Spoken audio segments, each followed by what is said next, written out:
Rich. Spoke to my family every day except for 3 in almost 6 months. And so we get to talk to them. We used to have video conferences once a month, once a week. It might be a little bit better than that. But you find ways to be in touch and be together. My son and I used to read stories. And I think we have some video. You brought your flute up with you into space. And in a moment, we're gonna play that. There we go. The first ever duet from space and on the ground. Tell us about this moment. This is with Ian Anderson of Jethro Tull, and I love the fact that he brought the flute to rock music, and he sort of brought a whole bunch of people with him, including me. And so I wrote to him and just said, I'm going to go to the space station on a little business trip, and I wonder if I could take your flute with me.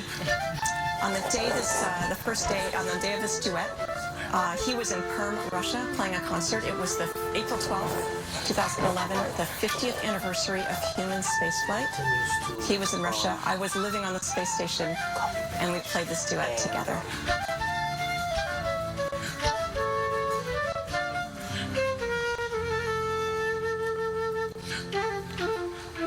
Well, it's definitely different, but nonetheless, incredibly cool. And I gotta think, even though you have a whole nation behind you and rooting you on in space, at moments it has to get so lonely, and you do have to cut loose and whip out the jazz flute and just go wild, right? I mean, after you're up there for so long. Well, you know, the big secret is that people feel badly for us, and they have these images of capsule, but you know, that space station is like 10 school buses without the seats in them, all connected together at different angles. I mean, it's huge and giant. It's filled with science experiments that can't be done down here, and it's the most amazing place to live. I would have stayed another 6 months in a minute. I'd like to bring Gio Benitez back in. And Gio, it's quite a different scene than it would be outside of a pandemic. Certainly, you would have many people who are watching. Give us a sense of what you are observing there from on the ground, and if you're able to kind of give us a read on the energy there. People were just so excited, Lindsay, just so excited. They've cleared out, but this whole lawn here was packed with people as people were just watching this launch. By the way, I got to just say, Katie and Christina, they're incredibly modest, but you know how they tell us, oh, you should know a little bit about everything? Well, astronauts need to know a lot about everything. They are just the smartest people that I've interviewed so far, because they go in with some expertise, and then they have to know a little bit about everything, including how to do their own surgery, because they're obviously alone. They're on that ship, on that International Space Station. By the way, I should tell you that tomorrow morning, 10:30 a.m. Eastern Time, that is when they are expected to dock at the ISS, and at 12:45 p.m. Eastern, that is when they are going to do that hatch opening into the International Space Station, and that's where they have the welcome ceremony. Gio, could you sense the pressure from speaking with so many NASA staffers and being in those news conferences? Could you sense the pressure that, you know, all eyes were on this launch? It had to be a successful mission for a variety of reasons, of course, because we had 2 Americans aboard the capsule, but also just to push forward the space program in America, because there are some very ambitious projects down the road. Incredibly ambitious projects. We are talking about, I spoke with the NASA administrator, and he said that one of the projects he's most excited about is the idea of 3D printing organs. Can you imagine what that would mean for healthcare? That is something that you could do in the microgravity of space that you can't necessarily do here on Earth. So no doubt about it, they wanted this to succeed, and they wanted to make sure, though, that Bob and Doug were both safe as they did it. And curious if you're aware of this story, Katie. You probably are. I guess there was an American flag that flew on the first ever space shuttle. Tell us about that, because now it sounds like there was a race rab, like who was going to bring it back? Was it going to be SpaceX? Or exactly. So on the last shuttle flight, that flag actually went up to the space station and Doug and his commander, Chris Ferguson, who is the commander of the Boeing launch that will be coming soon, right? And so here's the commander and pilot vying for whose spacecraft, commercial partner spacecraft, will be up there first to then retrieve that flag and bring it back home. SpaceX Launch. So I guess that, well, you know, you don't like to say it's done till it's done, but it's looking pretty good for SpaceX. I want to ask Christina, you know, we're talking about docking with the International Space Station aboard a private rocket ship and a private spaceship. How much harder now is the next step, is getting back to the moon on a privately owned and operated ship? Well, obviously, there's a lot of new technologies that are going to be developed, but I think one of the big hurdles is actually forming those partnerships and defining how we talk about requirements and meeting the NASA safety standards when we have private companies actually designing and building the spacecraft. So we've really overcome the biggest procedural hurdles to that. And the other part is just having that collective drive, having, you know, a unified desire to go. I think we've overcome that hurdle as well, and I think it's going to actually what goes back to this decade. And give us a sense also, because we've heard that the International Space Station is about the size of, what, a football field. There's 6 different living quarters on there, big bay window. I've only read about it, but you've both experienced it. So it is, if you laid it out on a football field, it would go end to end, and that's where the sort of outside and solar arrays are. We actually live kind of along the 50-yard line, and it is those sort of like 8 or 10 modules that I talked about, school bus size, some pointing up, some pointing down, all in a row. And in the middle is what we call the cupola, and it is a module of windows that where you can look at the top, you can look out this way, and the contrast is on every vehicle until this time, you just had a portal. And if you're looking for Hawaii, as you go over, I mean, you have to look exactly the right time and see it. Whereas being able to sort of look and see a place that means something to you, or you know, on the earth, and see it as it's coming and spin around, you watch it going. It's a very, it gives us a human presence. Hey, Christina, I saw you nodding along. Yes, I was, because I was just envisioning the cupola as Katie described it. She's exactly right. It is a phenomenal part of station because I think it really brings the human element. I call it the bay window station. It looks down on Earth, and you can actually position yourself in it to where the only thing that you see is the horizon of Earth in 360 degrees and that thin line of the atmosphere around it. And depending whether you're in a night pass or a day pass, either the stars in the universe or, you know, the beautiful continents and oceans below you. And just to recognize that, you know, that view and bringing it home to all the people that got us there, and really answering humanity's call to explore and taking that perspective and bringing it back home is such an important part of our mission, in addition to the great science and the benefits and technology. Answering humanity's call to explore. We are seeing that today. And this mission is expected to be about 30 to 100 days or a little bit more. What determines how long they'll stay? They've got certain objectives to meet. This is a test mission, and it just depends what the answers to the questions are as they go along, and also the needs of the space station. And I would think how ready they are to launch in August. You know, one of the things that we always try to keep in mind is the space station is an orbiting laboratory. It's our test place for testing out things for the moon and Mars. And having 2 extra people up there who already know how to get to work, do spacewalks, all those kinds of things is really valuable work. And what is the plan next? Is there another trip, providing that this is a success and they return without any kind of incident, another trip already planned or anticipated for August? So for SpaceX, scheduled right now for August, but, you know, TBD, depending on the results here of, you know, testing out this is a test flight.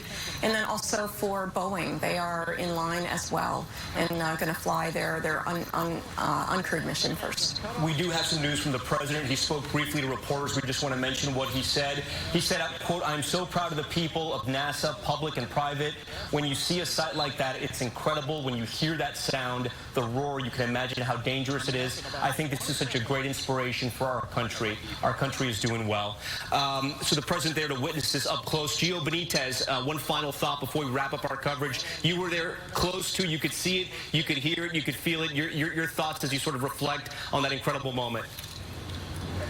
I'm thinking right now, Tom, about Bob and Doug's wives. They're both decorated astronauts themselves, Karen and Megan, and they were watching, knowing exactly what could go wrong and what could go right and what you do when things go wrong, and they were there watching. So I'm thinking about them watching that with their sons right now.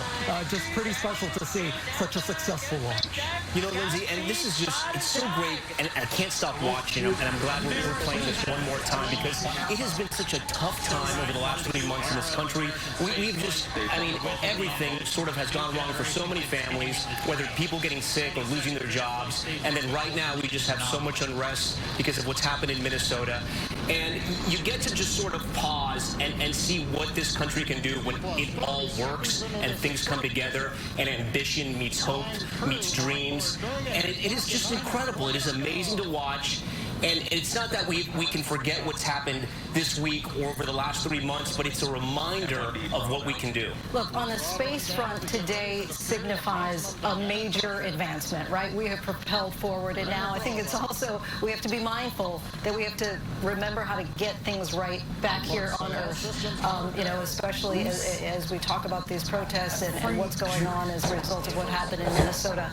But such excitement for a moment to take a breather from that and watch this. And it's incredible because it's going to be continued. This is the first new chapter, and we're going to keep reading this book and keep covering this because it's incredible. This does conclude our coverage of Launch America Mission to Space Live. I want to thank our partners at National Geographic, our ABC team, and special thanks to NASA astronauts Christina Cook and Katie Coleman. For Lindsay Davis and myself, I'll see you later on World News Tonight. Have a good afternoon. Thank you so much for witnessing history with us. We're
Right here, we're like,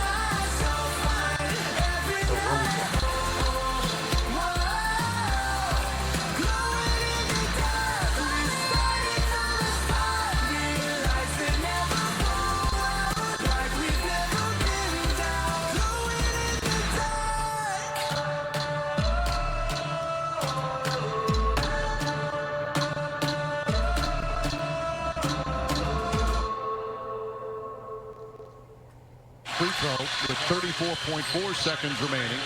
Nance had a terrific first half. Got 8 points and 8 boards off the bench.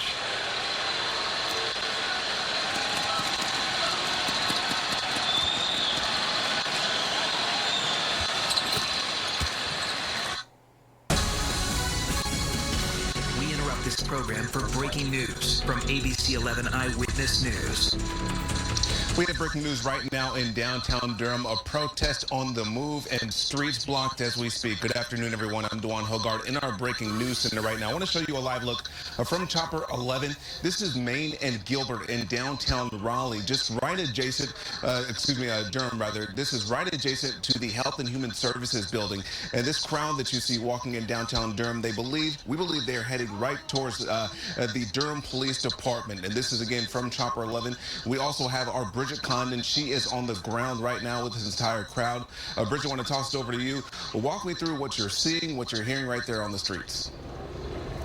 Yeah, Dwan, like you just mentioned, they did say they are heading to the police station. They were in CCB Plaza for about 45 minutes to an hour. Everything we've seen has been peaceful. I want to show you the large crowd here, probably a couple hundred people on the move right now, marching to the police station. Like I mentioned, it was all peaceful in CCB Plaza. People were educating others. They were talking. They were inviting conversation. They were listening. It's people of all different ethnicities, all different ages here.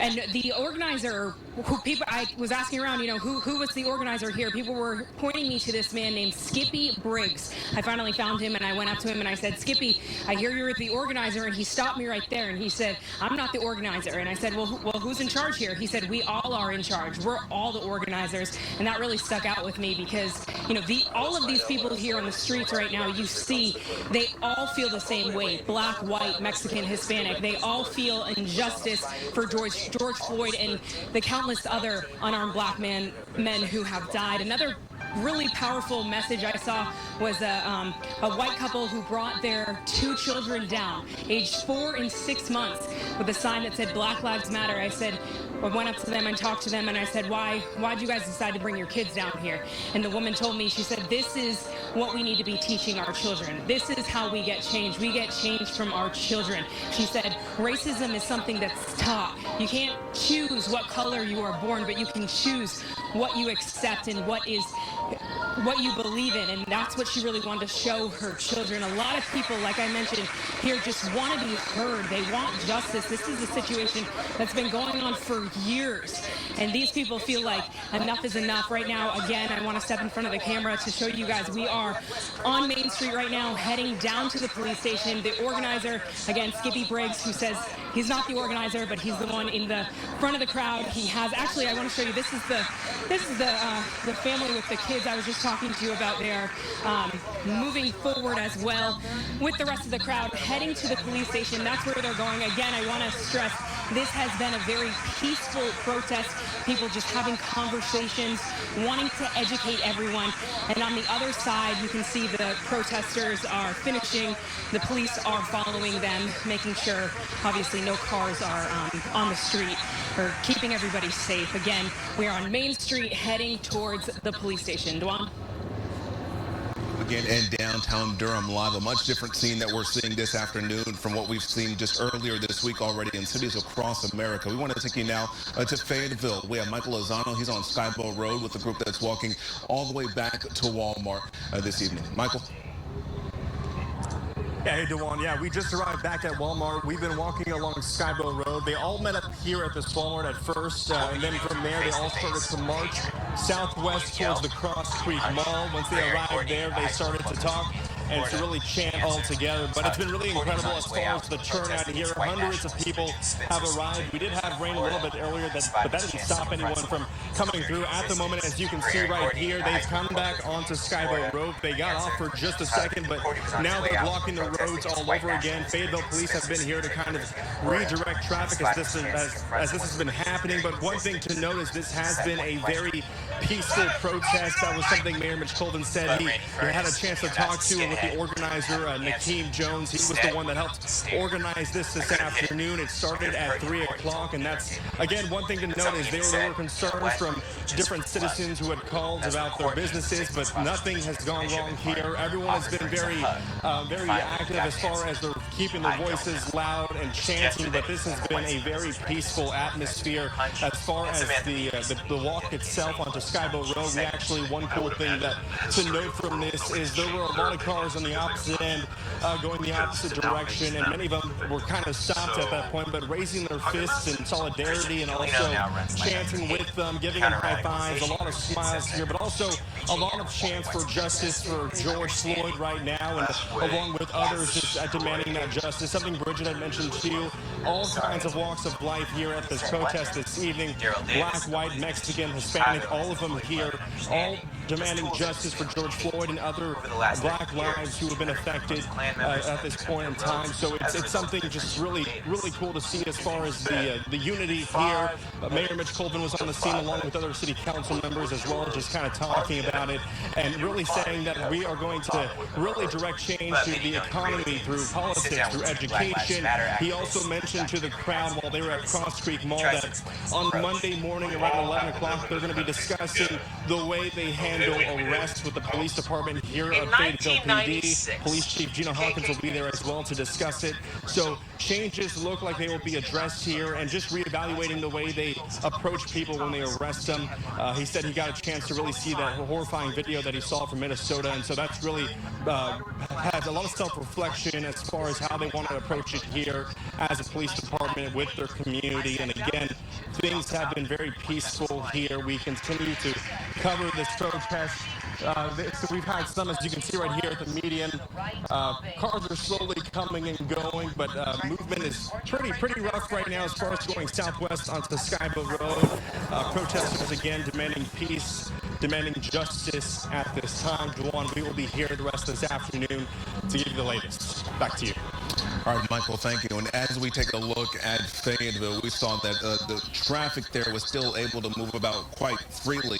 But this is the scene again right now in downtown Durham. This large crowd of a couple hundred folks here, demonstrators, if you will, right in front of the Durham Police Department headquarters. This group, as we have said all afternoon long, has remained largely peaceful. And they did start in CCB Plaza in downtown Durham, right adjacent to where the Bull is, as well as hotel, the Museum Hotel 21C.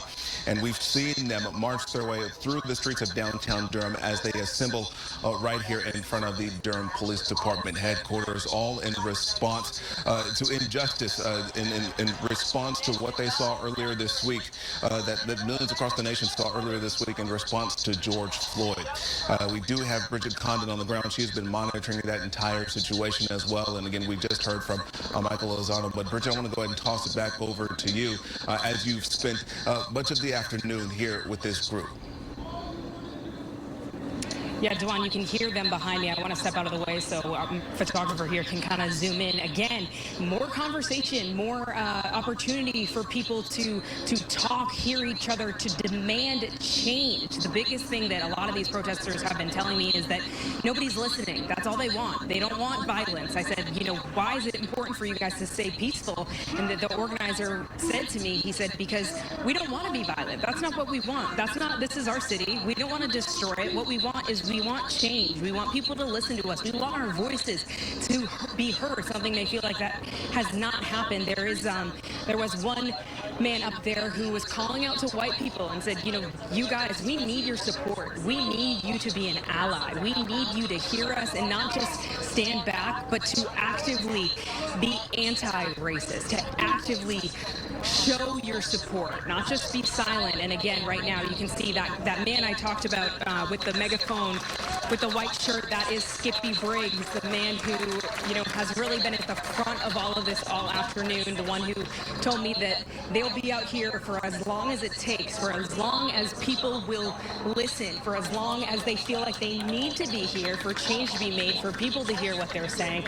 Again, we are right on Main Street, right in front of the police headquarters. I want to toss it back to you, Dewan, so we can go up there and we can listen, get a better understanding of, you know, what they're saying and what they're trying to educate everyone else. Bridget Condon live for us right now in downtown Durham. And if you want to continue watching these live demonstrations in both Fayetteville as well as downtown Durham, you can do that online at abc11.com or on our mobile app as well as on Facebook. And also at the top of your hour, right around 5 o'clock, downtown Raleigh, another peaceful planned protest that's supposed to be happening at the steps of the Wake County Courthouse. We will be there live for you as well. Again, I'm Dewan Hogard right now in our Breaking News Center. This has been breaking news from ABC 11 Eyewitness News. We now return to our regularly scheduled program. Ahead in transition.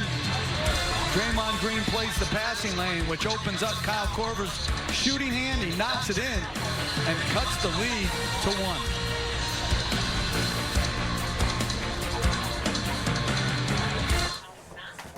The newest addition to the Chipotle Kitchen is a second Chipotle Kitchen.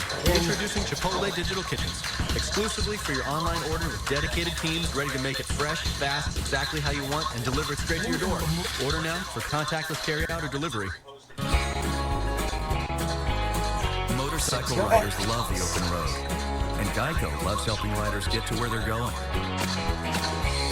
So to help even more, Geico is giving new and current customers a 15% credit on their motorcycle policies with the Geico. People who found him say they've never seen the child before and that he was found barefoot and needed his diaper changed. The child is now being cared for by a foster parent until his parents can be found. Be an authority on weather with the new Local 10 Weather Authority app. Live interactive radar, live streaming forecasts, futurecast, lightning tracker, and more. Activate weather alerts and select weather from unlimited locations. Be a part of the Weather Authority team. Drop in some What you never want. You're nasty. We're actually going to be done using the second stage, and Dragon will actually separate.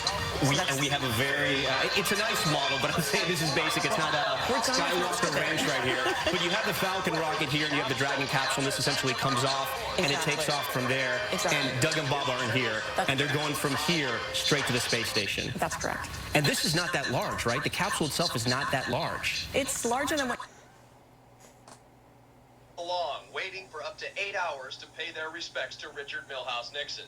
The Nixon Library and Birthplace in tiny Yorba Linda, California stayed open through the night, so people from all walks of life and all ages could pay their final respects. As a little kid when he was president, but it's just, I don't know, he just was a great man. I think he did a lot for this country, especially foreign policy, and it's really just nice just to come here and to be here. I think that Richard Nixon was a good man for all what he has done. Why is that? Who told you that? My dad. Mr. Nixon worked his way up from... The way about Moulin Rouge.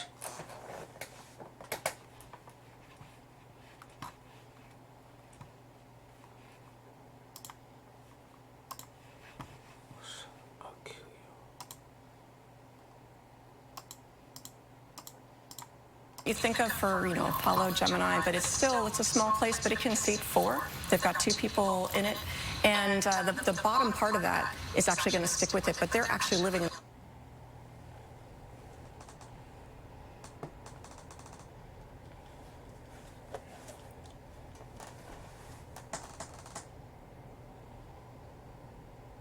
Maurice, can you hear us now?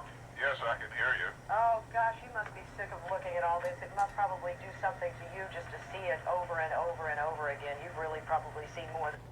TGI Fridays, the American Bistro. This is a News Center 7 news break. I'm Sally Fitz. I'm Peter Ford from the News Center tonight. Reputed drug kingpin Carl Slater. It's larger than what... Back to a secret location in Jacksonville after a judge denied him bond today. A former Miami officer is arrested for the second time on home invasion robbery charges. Join us at 11. Helping the earthquake victims Wednesday. This is the NBC Television Network. This is a News Center 7 news break.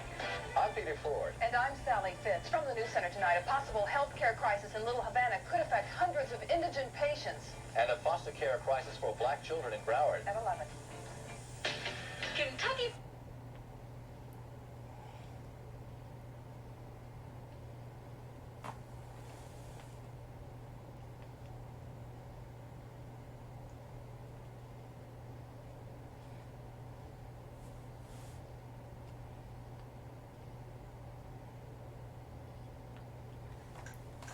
Trabajo, no. El trabajo, no. El trabajo, no.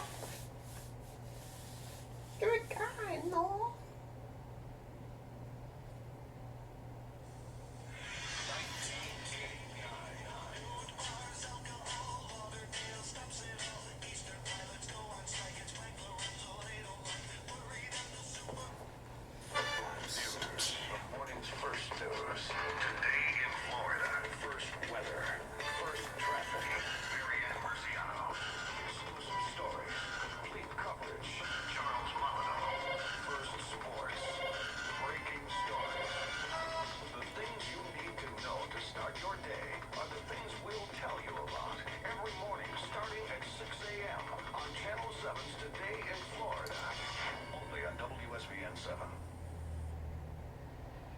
What's going on? And tonight's 7th cover story.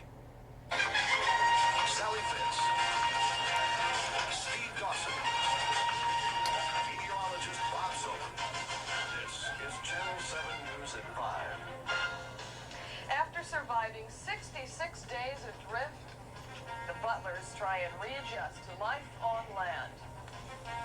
Good evening, I'm Joe Lovett sitting in for Sally Fitz. Our top story, a Coral Gables couple tries to settle into a normal life. Well, as normal as can be expected considering their story. It's still making headlines around the world. William and Simone fashions in Disney World, baby. Priority have it filled. That's Channel 7 News at 5 o'clock. Denise White brings Sanchez standing by. Look at what's coming up on Channel 7 News at 5:30. All right, Steve, coming up at 5:30, a busy day for Jim and Tammy Baker, one on camera, the other in court, facing the charges that brought down their television ministry. Hotel Queen Leona Helmsley awaits a verdict in her tax evasion trial. We'll show you what's going on. Station and tonight on the CBS TV News, this has been a CBS News Special Report. I'm Mark Strassman at Kennedy Space Center in Florida. For news 24 hours a day, go to cbsnews.com.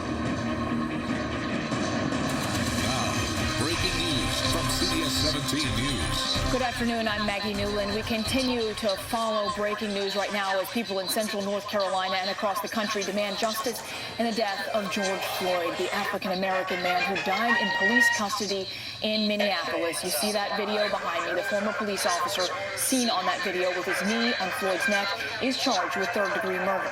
And there are 3 protests planned in central North Carolina, a couple of them already underway, including one in Durham, another in Fayetteville. Right now we have team coverage from both Fayetteville and Durham, and we begin in Durham with CBS 17's Bridget Chapman. Bridget, what can you tell us? We've been out here about 3 hours now. The group, when we talked earlier, we were still marching through downtown Durham. After marching around a little bit, they came back here to the 5 Points area where they're allowing different people to come up and speak about anything they want to right now. A lot of people are getting emotional because this is raw, this is real. People are talking about their own experiences, their own fears when it comes to dealing with police and not having enough allies in the community. We also have had several chants still. We've had songs that people have been singing together as a group here. You can see there are signs, many signs in the crowd as well. And although the center of this is George Floyd, a lot of people are talking about some of the other people as well who have been victims to police violence, and also anyone who's just had to experience it in their own life and does not feel as though justice is served in these cases. One thing they've been talking about today is that this is not where this ends. They think having gatherings like this, talking about things like this, is just the beginning, but they also don't want people to simply just show up and march. They want them to call their representatives. They want them to try and actually make a difference, to have conversations with their family members who perhaps aren't as familiar with everything that's going on and what people in our country are having to face. So, as mentioned, Maggie, it's just getting pretty emotional out here, but it is remaining peaceful. I do want to point that out. Channel 7 News at 5:30.